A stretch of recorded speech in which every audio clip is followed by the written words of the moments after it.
bird on a tree. I'm just sitting here. I got time.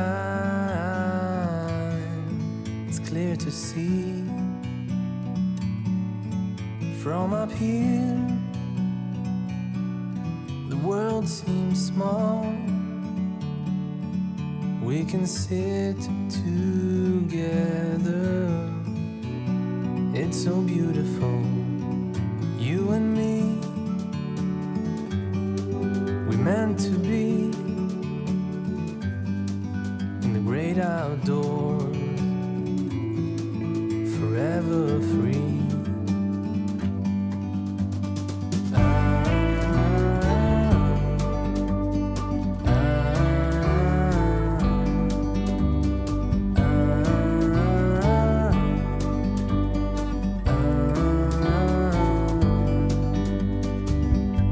Sometimes you need to go and take a step back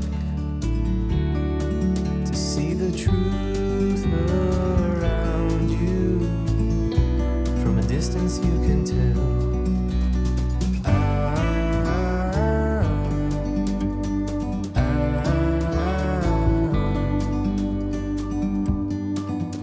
You and me were meant to be in the great outdoors, forever free. You and me meant to be in the great outdoors, forever free.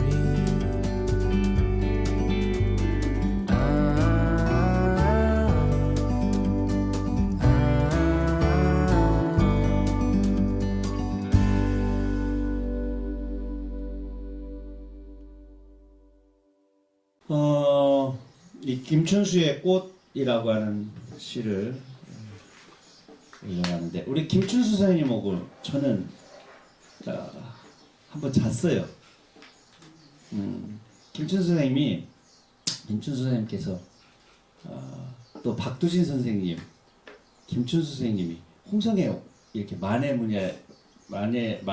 지금 문예 축제를 우리가 하고 있잖아요. 옛날에 만해문학제를 했단 말이죠. 제가 3회, 4회, 5회까지 내가 관여를 하고 사회도 보고 그랬던 것 같은데 내가 그 가장 젊은 시인이었기 때문에 20대 후반이었기 때문에 오면 이렇게 내가 심부름하고 막 이런 일들을 했어요. 근데 대부분 아는 사람들이요. 그분들은 같이 잘라고 안 해. 근데 그게 그렇게 영광스러운 일이었다는 것을 몰랐어. 지금 2004년에 돌아가셨잖아요. 고은 선생님하고 지금 매일시장 2층에 있는 사하라라고 하는 술집에서도 같이들 다 같이 회식도 하고 또 홍성온천에서 주무셨죠. 박두신 선생님하고 자는데 숨을 잘 못 쉬겠더라고. 정확한 옆에 이렇게 주무시고 온돌방에 나 이쪽 밑에 이렇게 자는데 그때만 해도 한 사람당 하나씩 들어갈 정도로 여력이 없었어. 경제적으로. 그러니까 2명씩 3명씩 들어가는데 나머지는 5분 막 이렇게 들어가는데 우리는 그래 나는 그래 선생님이랑 둘 널찍이 자는데 이분은 정말 차려 자세로 주무시대요. 네. 숨소리도 안 들리대요. 정말 야 어떻게 시인은 어떻게 숨쉬나 코를 고나 막 이런 걸 이렇게 정말 아침까지 내가 흐트러짐 없이 주무시는 모습을 배웠습니다. 김춘수 선생님은 그 외에도 그 이대영 시인이 현대시 동인상을 탈 때 축사를 해주신 분이 김춘수 선생님이셨는데 이대영 시인이 그때 당시에 꽁지머리를 하고 있었거든요. 여기 정말 긴 머리를 고무줄로 꽁지머리를 하고 있었어요. 그런데 제일 첫 번째 말이 그거였어요. 축사에 이대영 씨 머리 자르세요. 그랬어요. 그러고서 이제 축사이랑 아주 좋은 덕담을 했어요. 그래서 이제 자기 수상 소감을 딱 나간 이대영 시인이 그 말을 했어요. 자를 수가 없다. 그런 선생님 뿔테 안경을 벗으세요. 프랑스 체프 뿔테 안경 수제 뿔테 안경을 쓰시고 코수염 깎으세요. 이거 얼마나 건방져. 그렇죠? 20대 아니면 나보다 아니야 20대 30대 초반이나 된 이대흠 시인이 우서감에 말했지만 같은 시인으로서 말하지 않을 부분을 말한 거에 대해서 그냥 내 머리 깎아준다가 아니라 제가 머리를 깎는다면 선생님께서도 코수염을 깎으세요. 이렇게 얘기하고 그 자리에서 좀 박장대소를 했지만 세월이 한참 지난 식으로 생각해보니까 그 좀 대단한 도발적인 후배 시인의 유머였구나 라는 생각이 좀 들고 기억이 아주 선명합니다. 저는 후보 5번 계속 올라갔다 떨어졌습니다. 제가 5번씩 한 것 현대문학상 5번, 서울신문학상 5번, 그때가 현대시동상 이분들이 5번. 그 나이가 어떻게 되셨어요? 이때 그러니까 90년도니까 뭐 저기 연세 한번 따져보세요. 1922년에 태어나서 2000년 되었을 때 벌써 78세시니까 70대 초반 뭐 이렇게 되셨겠죠. 지금 우리들보다 더 연세가 있으셨고 그게 아니라 우리가 학교 다닐 때 부다페스트 김춘수의 꽃 공부하면서 우리가 청소년기를 낳기 때문에 그 뭔가 막 신화 같지 신화 속 주인공을 보는 것 같죠. 박두진의 해야 솟아라 이거 국어교과서에 나왔단 말이야. 그분을 뵙는단 말이야. 정말 김춘수 선생님, 뭐 김수영, 김춘수, 박두진, 뭐 이런. 난 생전에 박목월 선생님 이런 분들 못 봤어요. 조지훈 선생님도 못 뵙고 일찍 가셨지만은 이 청록파 시인 아니요. 나는 정록파, 조크입니다. 김춘수 꽃 우리 낭송가께서 한번 낭송해 주세요. 꽃 김춘수. 내가 그의 이름을 불러주기 전에는 그는 다만 하나의 문틀에 지나지 않았다. 내가 그의 이름을 불러주었을 때 그는 나에게로 와서 꽃을 피웠다.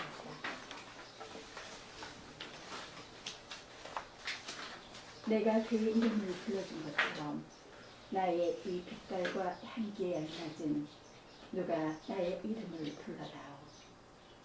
그에게로 가서 나도 그의 꽃이 되고 싶다. 우리들은 모두 무엇이 되고 싶다. 너는 나에게, 나는 너에게 잊혀지지 않는 하나의 눈짓이 되고 싶다.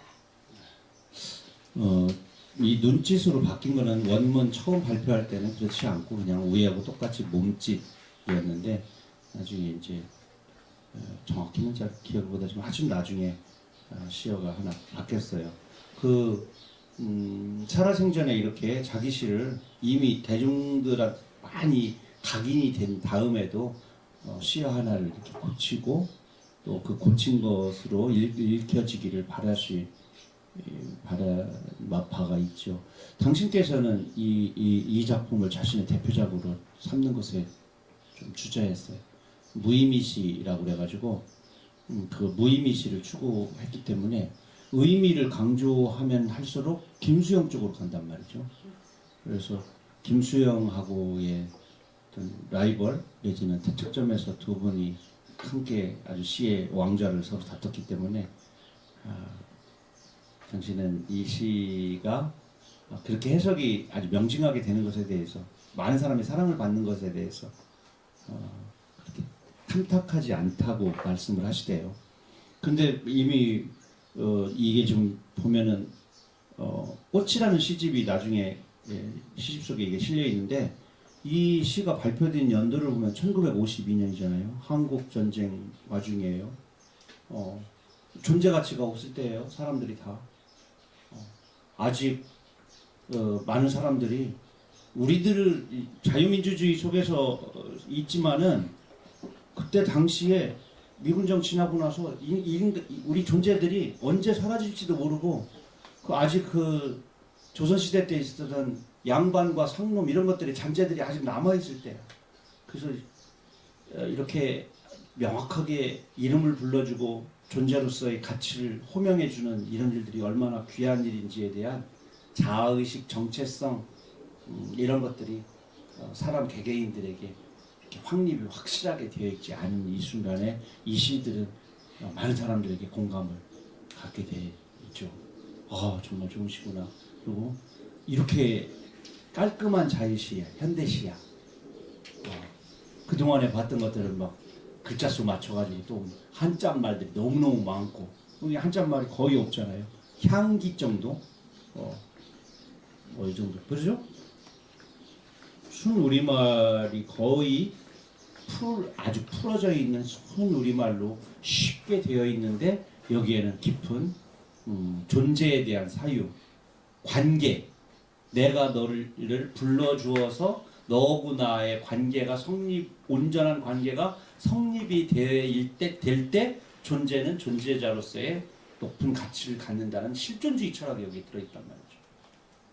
관계가 다 깨지는, 포탄이 떨어지는 자리마다 가족이 파괴되고 마을이 파괴돼서 관계가 다 무너지는 이 즈음에 다시 관계를 호명하고 존재의 소중함을 다시 일깨울 때 많은 사람들에게 와 나도 누군가에게서 이렇게 귀하게 이름이 붙여지고 그리고 그런 관계의 따뜻한 손과 연대감을 갖고 싶은 마음들을 위로해주고 또 일깨워준 그런 시대적,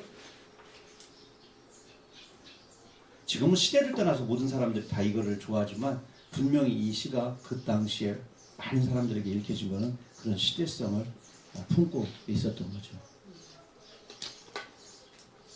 자, 다음 공부 중 보겠습니다. 정성님. 공부 중.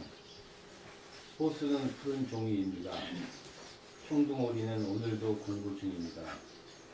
책 속에 머리를 박고 꿈틀대는 글자를 꺼내 먹습니다. 나도 열공 중입니다. 책을 펼친 채 깜빡 잠이 들면 침이 줄줄 흐릅니다. 꿈을 꾸면서도 글자를 먹기 때문입니다.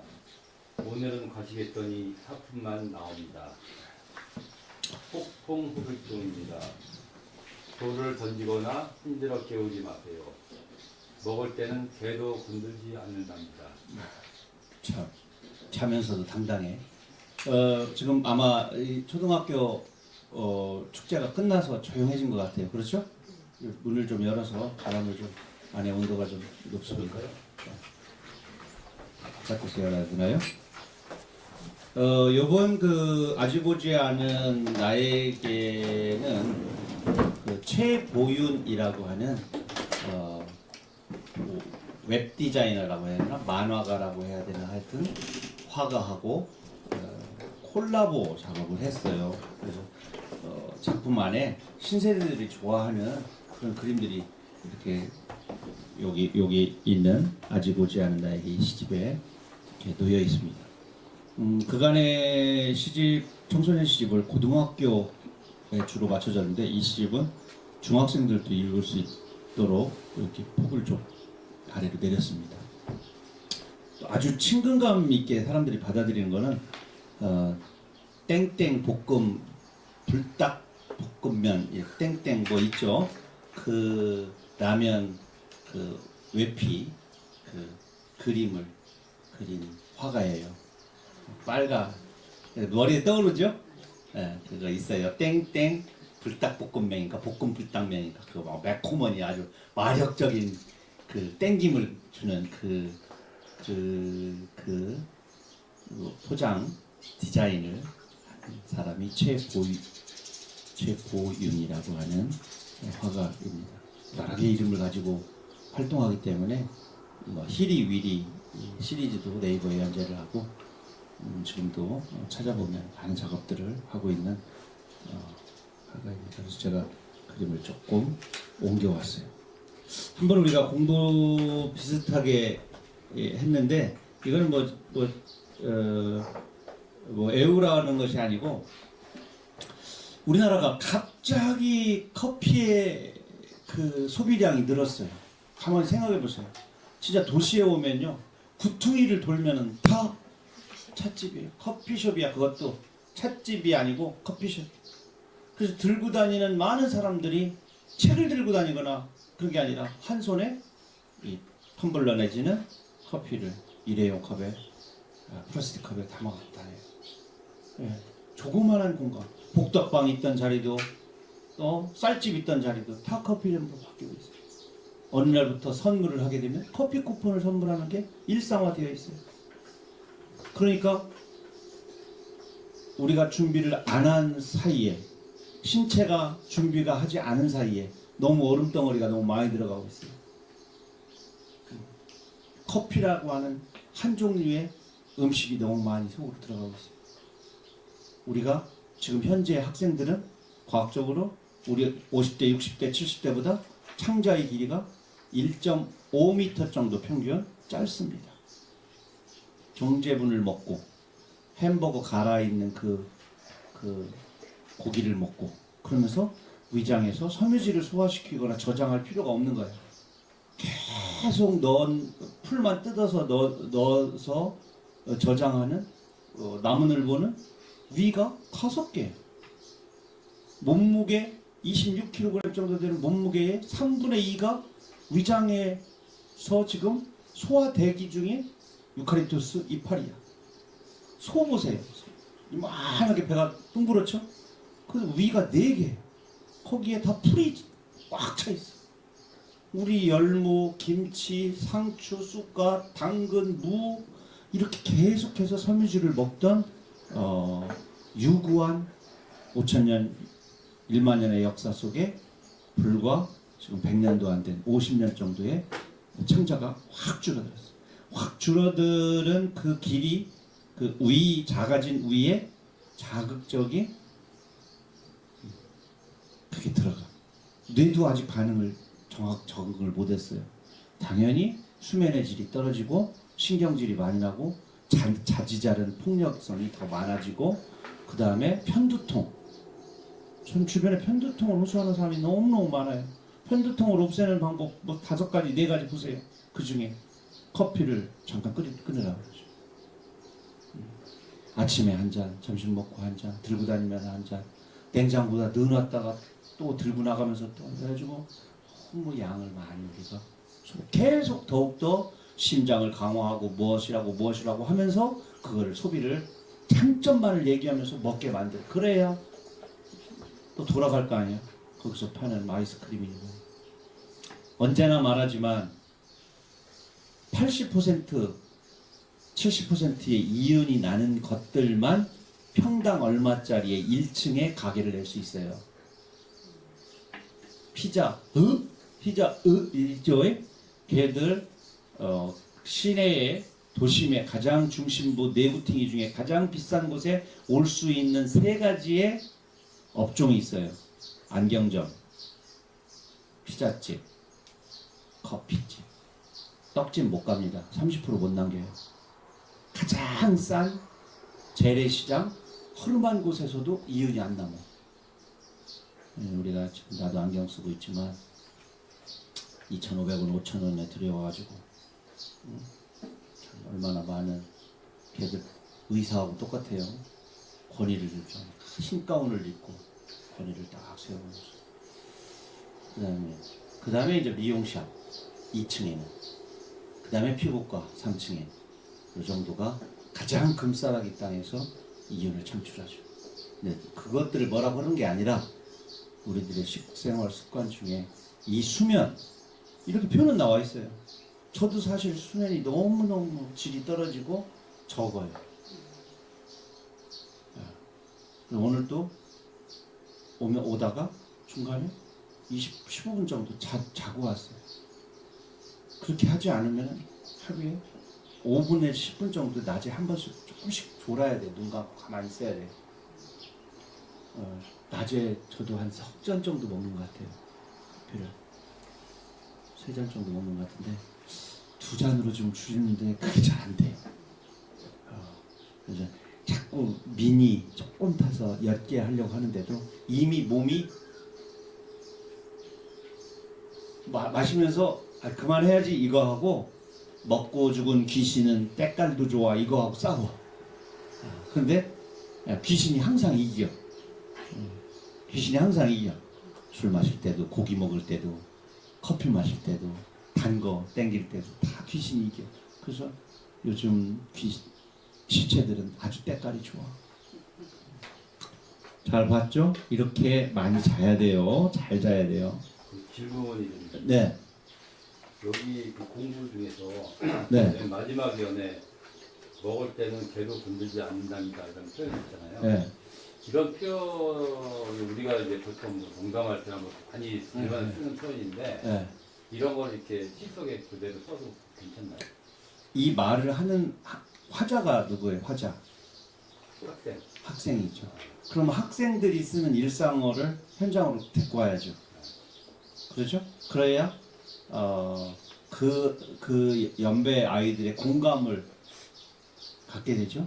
그러니까 이런 말들은 시대를 반영하기도 하고 시라고 하는 예술의 어느 지점으로 본다면 이거 너무 좀 시가 너무 그래. 그런데 이거는 특별하게 읽는 대상이 정해져 있죠. 이거는 청소년 시집이에요. 청소년이 소비는 하지 않아. 어른들이 사서 도서관에 넣어주거나 국어 시간에 이렇게 함께 읽죠. 그러면서도 우리들의 이야기인데 라고 하니까 당연히 축구하는 얘기 나오고 또 수행평가 얘기가 나오고 별명 갖고 나오고 문자 메시지 보내는 거 나오고 거기에 조금 비속어도 나오고 하면서 공감 영역 속으로 들어야 되기 때문에. 근데 일반적인 어떤 시에 막 이렇게 막 욕 같은 거 막 넣으려면 여러 번 생각을 또 좀 해야겠지만 이게 과감해지지 않으면 이 참 라떼가 되는 거죠. 그건 당신들 얘기고 이렇게 해서 벽을 쌓아버리면 안 되잖아요. 그래서 이거 우리들 얘기야. 엊그제 우리 수행평가 했는데 이 내용 가지고 했어. 이렇게 공감 영역을 확보하면서 이제 궁극적으로는 이 시집이 아이들의 현실만 고발을 해보는 게 아니잖아요. 그들과 함께 동행하고 그들의 문제와 문제 속에서 아직 오지 않은 나를 그래도 우리는 현실에 이렇지만 이런 부분을 헤쳐나가야 하지 않겠어? 라는 어떤 긍정적인 메시지도 밑에서 살짝 깔아야 되니까 일단은 동행을 해. 팔짱을 깨야 돼. 팔짱. 그러니까 이런 거죠. 이제 공감, 이해, 공감, 감동 이렇게 가잖아요. 뭐 저 말 이해해요. 우리들 얘기네요. 공감해요. 감동했어요. 이렇게 가야 되는데 그 어떤 장치로서 용기가 많이 필요해요. 근데 저처럼 이렇게 뽀얀하고 아주 마음이 깨끗하고 섬섬옥수인 이런 왜 웃어요?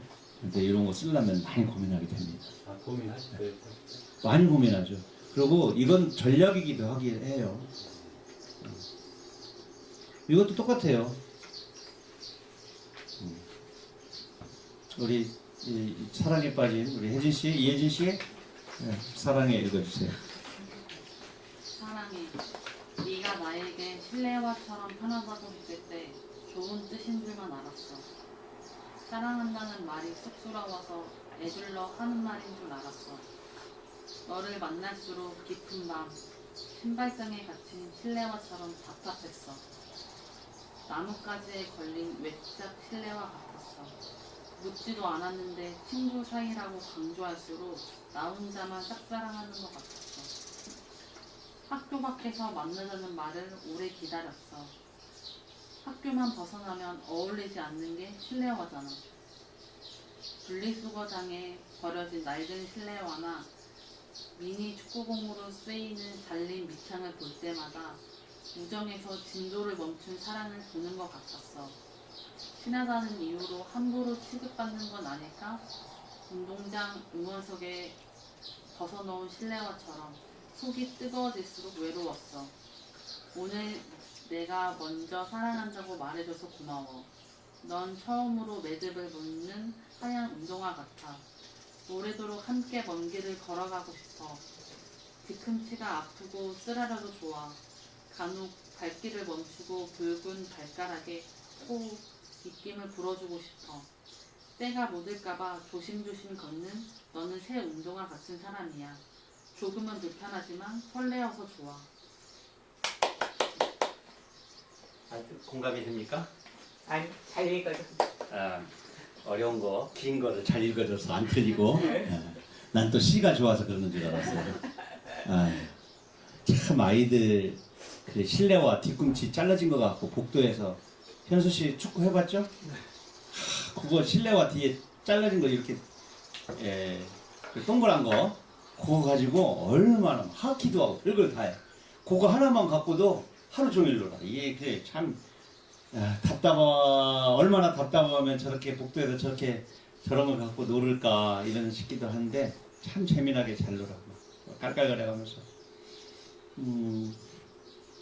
이번 시집에 이제 운동화나 실내화 얘기가 좀 있는데 하여튼 요거대로 그렇습니다. 요즘에 애들 사랑한다는 말 안 쓰지요. 어른들 말처럼 죽은 말이 되었어요. 향수라는 말이 없어진 거고 똑같아요. 이제 고향이라는 말이 없어졌다고 해요. 고향. 너 고향에 가니? 이런 말 안 쓰는 거죠.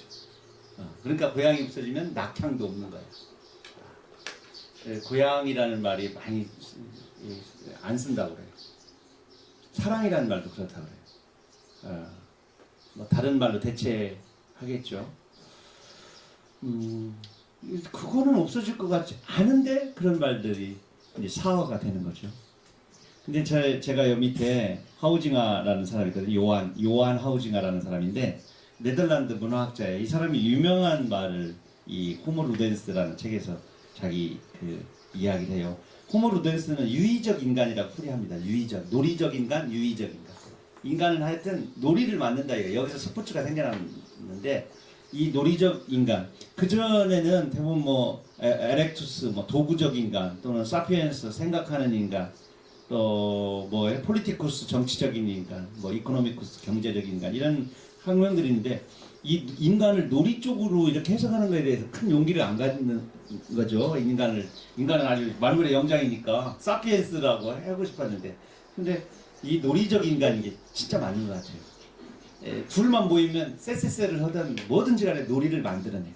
고스톱을 치든 막대기 하나만 있으면 놀이를 시작합니다. 어린아이들도 놀이를 통해 가지고 이제 또 사회화를 배우고 관계를 배우고 성장을 하잖아요. 근데 아이들을 보면은 학교에서 이렇게 아이들을 보면 그 답답한 현실 짬이 안 나는 그곳 속에서도 계속해서 놀이를 발명해내서 그걸 해낸단 말이죠. 선생님들은 언제나 놀이의 회방꾼이야. 시끄럽다, 먼지 난다, 하여튼 못하게 하고 그러는데 망보는 놈 따로 있고 하는 놈. 저는 어렸을 때 책 페이지 넘기는 거 갖고 그 직구땡을 했어요. 초등학교 다닐 때. 화토 5장으로 하는 거 있잖아요. 그것도 하고. 그 다음에 저기 감옥 봐요. 종이에다 그려가지고 화투 치잖아. 그리고 땅바닥에다 그려가지고 고니. 그다음에 요즘에 그 뭐냐? 어디 영화에서 보니까 막 우리 어렸을 때 하던 놀이 다 나오대요. 뭐 오징어 막 그려놓고 그 게임하는 거. 그래서 마을 골목길 저 끝에까지 그려가지고 그걸 그려서 했던 기억이 납니다. 남대문을 열어가 동대문을 열어가 여학생들 고무줄, 새총놀이, 딱지치기 쉴 새 없이 놀이를 한 것 같아요. 팽이치기, 비석치기. 그 다음에 우리 동네는 손탁구가 그렇게 유행했어. 손탁구. 마을 안 가운데에 묘가 있고 비석이 있거든요. 거기다가 가운데다 신발을 이렇게 함정을 만들어 검정 고무신을 그리고 손으로 탁구 치는 거야. 겁나게 재밌어요. 그거. 지금은 안 되니까 손으로 탁 기술도 넣고 깎기도 하고 막 그래가지고 10원씩 내기도 하고 그런데 그 탁구 그때는 이혜리사 탁구는 텔레비전에서 하는데 우리는 탁구대가 없으니까 중학교 다닐 때 드디어 동네 창고 앞에다가 베니아판을 우리 돈을 모아서 사서 통나무로 탁구대를 만들고 탁구채가 없잖아. 그래서 그 미루나무로 깎아서 금당 초등학교 앞에 가가지고 고무판화 있잖아. 깜정색 그걸 갖다가 50 본드를 붙여가지고 탁구 라켓을 만들어가지고 그래서 그걸 탁구를 쳤어. 그리고 고등학교 들어가 보니까 진짜 탁구장이 있더라고. 조양 탁구장. 거기 가서 치는데 얼마큼 치는 거야. 그거 가지고 쳐가지고 그렇게 했던 기억이 납니다. 우리 동네 애들은 그래서 탁구를 그렇게 쳤어요. 그 고무판화로 만든 그 탁구 라켓도 만들고 탁구 대라고 하고 탁구 다이라고 했던 것 같아요. 탁구 다이도 만들고 그곳이 아주 재밌는. 근데 그 창고가 우리 집 옆에 있는 그 창고입니다. 박정희 대통령 하사금을 받아가지고 우리 아버지가 우리 마당을 내서 만드는 그곳에서 놀았죠. 오늘 10개의 달, 이거는 읽기만 하고 지나가도록 하겠습니다. 누가 읽을까요? 수정님? 10개의 달, 운동화를 빤다. 얇은 깔창을 손질하다가 발가락이 만들어 놓은 10개의 달을 본다. 새끼 발가락 초승달부터 엄지 발가락, 구름발까지 언덕 위로 솟아오르고 있다. 나는 달을 신고 다닌다. 나는 달의 고약한 냄새를 안다. 나는 달을 씻어 햇살에 말린다. 나는 10개의 달을 손가락으로 쓰다듬는다. 나는 달에게 축구공 맛을 알려준다. 초승달부터 보름달까지 한꺼번에 차 올린다. 때로 밀리는 웅덩이를 향해 달이 날아간다. 빨판에 구멍이 뚫려서 그 블랙으로 달이 떠날 때까지 먹구름을 잘 씻어주기로 마음먹는다. 서둘러 아침을 먹고 밤새 기다린 달을 씻는다. 나는 매일 달에 착륙한다. 이거는 그냥 어떤 여 안에서 막 큰 의미를 찾는 것보다 오래된 신발 이 깔창을 빼보면 발가락부터 새끼 발가락까지 그 발가락이 닿던 그곳에 동그란 그 자국이 생겨요. 그 양쪽에 이제 합쳐서 10개가 생기죠. 그것을 작은 새끼 발가락의 달부터 엄지까지 커다란 달로 이렇게 커가는 어떤 달의 형상 속에서 성장하는 학생들의 모습, 청춘 이런 걸 약간 비유해서 상상력을 펼쳐본 그런 작품입니다. 매우 잘 썼다는 생각은 안 들고 지금쯤 같았으면 이 작품 뺐을 것 같아요. 더딘 사랑. 돌부처는 눈 한 번 감았다 뜨면 모래 무덤이 된다. 눈 깜짝할 사이도 없다. 그대여 모든 게 순간이었다고 말하지 마라. 달은 윙크 한 번 하는데 한 달이나 걸린다. 벌써 오래됐네요. 이 작품이 나온 지가 2006년에 나온 시집 속에 있으니까 아마 쓴 거는 2, 3년 합해서 전했었을 테니까 20년 정도 흘러간 작품이네요. 이 작품은 살아남았어요. 이 작품을 오래 쓰다 보니까 이런 게 있더라고요. 내가 쓴 작품이 죽은 작품들과 살아있는 작품으로 나눠지는 거예요. 그 94년도에 나온 시집이 지금 30년 된 거죠? 30년 됐으니까 30년 지나면서 이렇게 사멸도 하고 또 생존도 하는구나. 그럼 지금 쓰는 작품 중에서도 일부는 살아남고 일부는 또 흔적도 없이 가겠구나. 다시 또 100년이 지나서도 진짜 한 작품이나 살아남을까? 꼭 살아남을 필요는 없겠지만 그런 생각이 들어요. 이 작품은 왜 살아남았을까? 짧구나. 그리고 다른 윙크 한 번 하는데 한 달이나 걸린다. 이 말이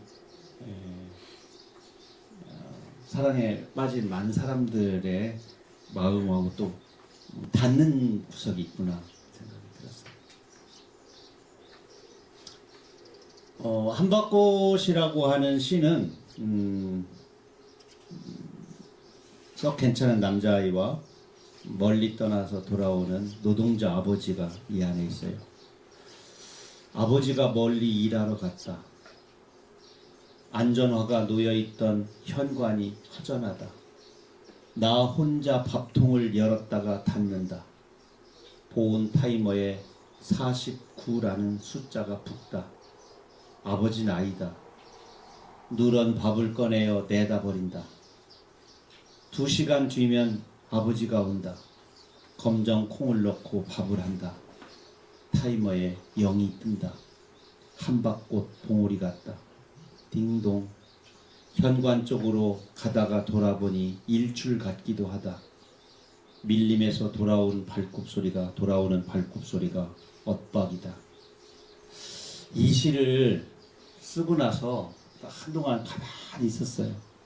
정말 이 시를 쓰고 읽는 독자나 많은 사람들이 마지막 문장에서 가슴이 철렁 아플까? 그럼 한마디 더 해줘야 되나? 못 알아먹으면 어떡하지? 이런 생각을 하다가 결국 그냥 빠져나오기로 했어요. 엄마 있어요? 없어요? 없어요. 없어요. 동생이나 형도 없죠? 아버지하고 아들 둘이 사는데 아버지는 안전화를 신고 무슨 일을 해야 되는 사람이고 며칠 만에 와요. 근데 혼자 얘가 밥을 먹다 보니까 자기도 먹기가 싫어서 그냥 버릴 때 많아. 근데 아버지가 드디어 오는 날이야. 아버지를 위해서 밥을 해. 그래서 49시간이 지났어요. 밥을 한 지 49시간이 지났다는 얘기는 며칠이야? 한 3일 만에 들어오는 거죠? 24. 꼬박 이틀 지나서 이제 오시는 거니까, 새로운 밥을 아버지한테 해드리고 싶은 거야, 이 남자애가. 그런데, 드디어, 보온 밥솥에도 이렇게 한박꽃이 딱 필 정도로 0이 딱 동그라미 있어요. 드디어 새 밥이야.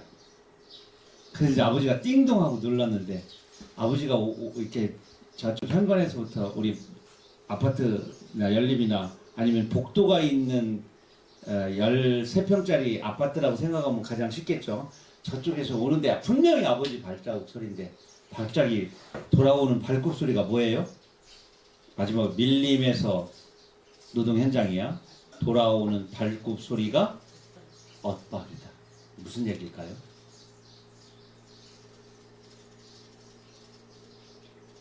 내 시를 잘못 썼어. 이 시에 내가 가장 강조한 게 이거거든요. 엇박.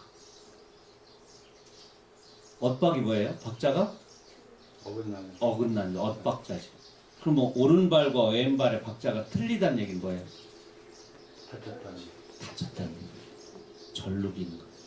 아빠가 오래간만에 돌아왔는데 지금 발자국이 탁 이렇게 와야 되는데 탁 질질 끌리는 소리가 나는 거예요. 이게 뭔가 사고가 났다는 뉘앙스는 있어요. 근데 이게 저는 다른 사람이 같이 뭐가 부축해서 오나? 뭐 그런 그건 너무 심하다. 아버지 부축해서 올 정도면. 정상적은 아니라는 그런 뉘앙스. 술 취해가지고 또 아니 뉘앙스나 술 취하고 그런 건 아닌데 네. 하여튼 뭔가 불편해서 뭐 도움을 받거나 뭐 정상적이지 않은. 저는 그래서 이 시에 그 지친 다리 또는 다친 다리를 끌고 오는 아버지를 온전히 이해하는 성숙한 아버지랑 이렇게 온전한 가족은 아니지만 어떤 사랑을 꽉 채우고 나름 성숙한 한 아이가 아버지를 이렇게 환대하는, 그런데 좀 마음이 짠한 아버지가 문 열고 딱 들으면서 혼자 밥 잘 먹고 있었어? 뭐 이랬겠죠. 분명히 봉투 뭐 이쪽에는 뭐 돼지고기 2어근 정도 갖고 왔던지. 아버지라면 이틀 만에 들으면은 야 이 새끼 이게 설거지도 안 하고 이런 말 하진 않았겠지. 야 오다가 누가 버린 데서 갖고 왔다야. 소고기요? 아니면 햄버거? 아이가 좋아하는 거 뭐 먹는 거라도. 야 술상 봐라. 나랑 한잔 하자. 이런 아버지가 최고인데. 야 너도 한잔 해야. 힘들었지? 이렇게. 뒷북이라는 시는 동심 언어사전에 있는 시입니다. 뒷북. 뒷북이란 말, 뒷북 친다고 그러죠? 뒷북은 모든 음악회의 마지막 연주자다. 뒷북 치지 마. 박수보다 야유를 더 받는 늦깎이 외로운 연주자다. 앞선 맞장구들을 늘 우쭐하게 해주는. 야, 뒷북은 참 뒷북 치는 놈들이 참 헌신적인 사람들이야, 그러니까. 자, 오늘 어떻게 시간이 좀 긴 시간 잘 마무리가 됐습니까? 오늘은 날도 덥고 또 소란한 가운데 수업을 하게 되었습니다. 그래도 우리들이 이렇게 청춘에 관한 시를 읽고 청춘의 이야기를 더듬더듬 이렇게 해나가는 동안 이 땅에 많은 또 힘들고 어려운 청춘들도 더불어서 기운을 내고 아직 오지 않은 더 멋진 나를 영접하고 환대하는 그런 청년들로 잘 자라기를 바라면서 오늘 수업을 대화를 여기서 마치도록 하겠습니다. 다시 또 뵙겠습니다. 안녕히 계십시오. 질문이 하나 더 있는데. 대화를 조금만 더 이어가도록 하겠습니다. 네, 질문. 네. 저는 네. 학교 읽으면서 네. 이 49라는 숫자가 있잖아요. 네. 왜 49를 했을까? 좀 무섭지 않았어요? 네. 그 생각이 좀 들었어요. 그걸 염두에서 49를 했나? 우리가 숫자를 13을 쓰든지 21을 쓰든지 어떤 숫자도요. 우리 문화 상징 사전의 문화 속에서는 숫자 속에 다 어떤 의미들이 다 들어 있어요. 21일 이면 371이 있고 변신 탄생 있고 13의 아이들이 있고 49는 당연히 어떤 의미가 있겠죠. 동양 속에서 49는 하여튼 한 세계에서 다른 세계로 넘어가는 숫자입니다. 너무 많은 것을 구체적으로 설명을 해버리면 안 되는 어떤 시어들이 있어요. 분위기나 이미지의 전달 정도 차원에서. 그런데 여기서 48, 47, 52 이거보다는 선택을 해야 되는 말이에요. 아이들 나이를 잘 계산해 보세요. 애들이 지금 이 나이에 아버지를 갖는다면 아버지는 32, 3세 아기를 낳았을 것이다. 그러면은 40대 47, 8 이 학부모들을 많이 만나게 돼요. 그래서 저는 그 숫자 몇 개를 늘려놓고 49라는 숫자가 가지고 있는 경쾌하지 않은 느낌을 주는 나이 불안. 50이 되더라도 이 가정은 그렇게 변화가 있을 것 같지는 않아요. 그렇죠? 엄마가 갑자기 돌아오거나 아빠가 무슨 막 로또 복권이 있다거나 김창석 같은 사장님을 만나가지고 갑자기 막 연봉이 6천만 원, 7천만 원 올라가거나 이런 일은 없을 것 같고 이 땅의 노동자들이 계속 큰 변화 없이 가듯이. 근데 이 49에서 시온으로 넘어가는 또 숫자이기도 하잖아요. 약간의 그런 숫자의 변화가 와도 변하지 않을 것 같은, 그리고 49가 가지고 있는 어떤 종교적 우리 전통 민속 속에서의 의미, 이런 것들을 분위기상으로 좀 이렇게 주고 싶긴 했어요. 이 엇박하고 균형을 또 맞춰서. 다만 그렇게 엇박과 49가 또 누런 밥이 가지고 있는 부정적인 이미지 속에서 이 아이가 매우 건강하게 아버지를 영접하고 있다라고 하는 건강한 한 아이를 은연중에 보여주고 싶은 거죠.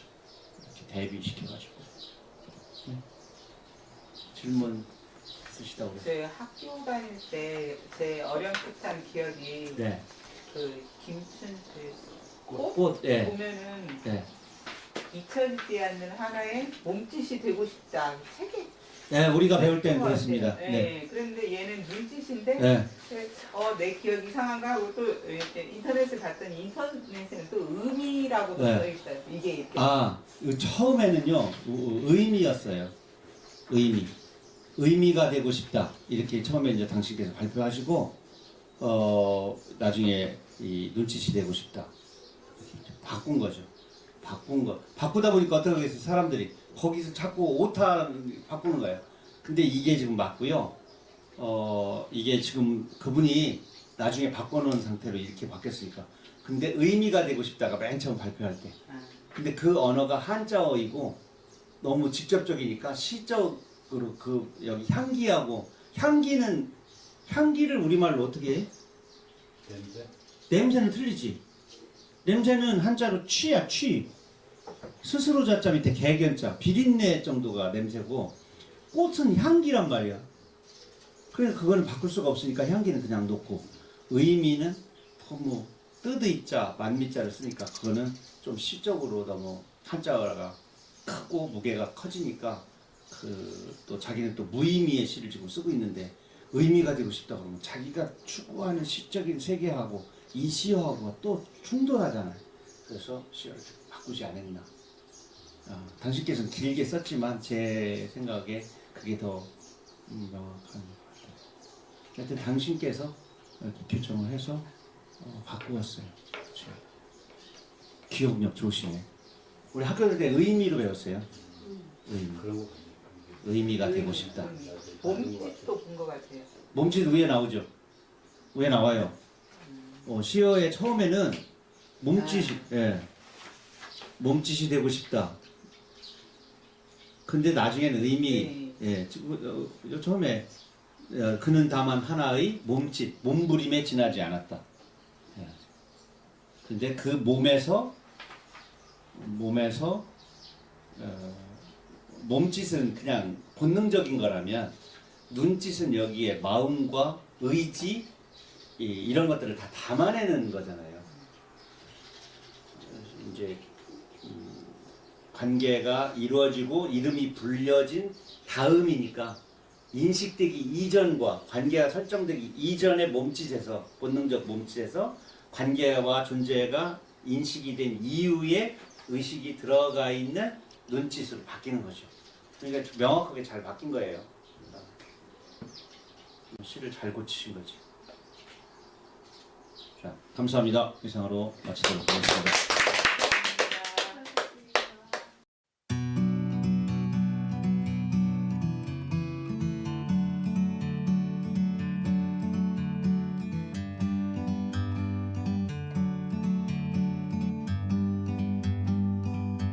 Like a bird on a tree, I'm just sitting here. I got time, it's clear to see. From up here, the world seems small. We can sit together.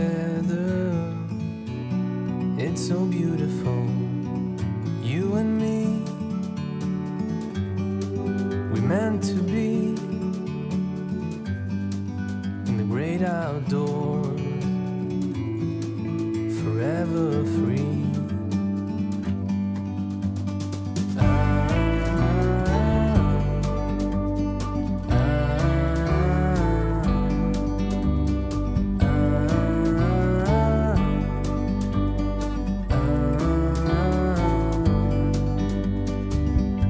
Sometimes you need to go and take a step back to see the truth around you. From a distance you can tell.